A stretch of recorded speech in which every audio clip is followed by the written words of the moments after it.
น้ำตกน้ำตกมันไม่ได้ที่มาไว้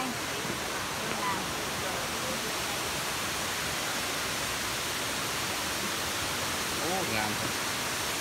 งามดีน้ำตกแต่เด้อก็อยากออกไปอาบน้ำเด้เนาะที่นี่กักว่าโตดว้าดบุกเย็นน้องนั่นเลยตาดกวงซีตากวงซี ตาดกวงซีตากวงซี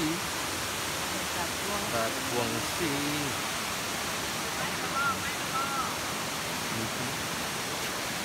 มันเหลื่อมเลยมันเหลื่อมได้แดดเส้นแดด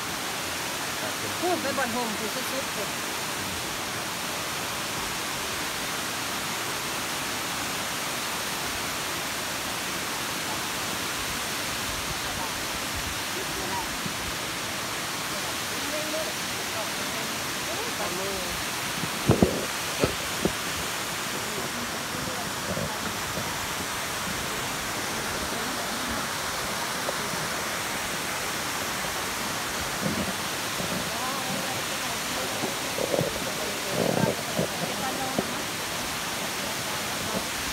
เห็นบ่พี่น้อง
โอ้ยินสวยๆพี่น้องเอ้ยคักไหล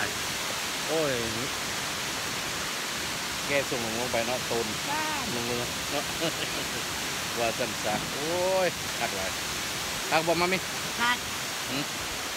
ก็สมเมยบ่สมเมยบ่ต้องไปอีกต้องไปอีกหน่อย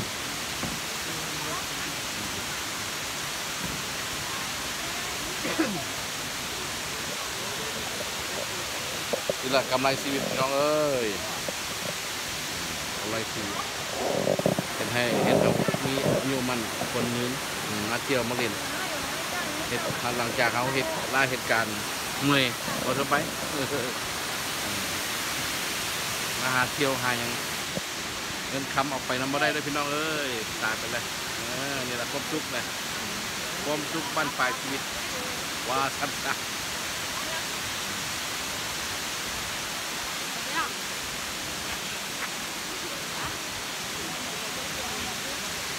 น้ำไหลเข้ากัน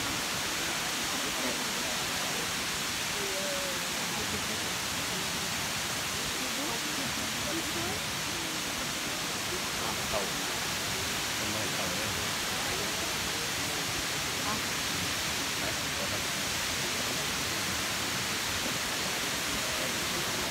เอาสันละ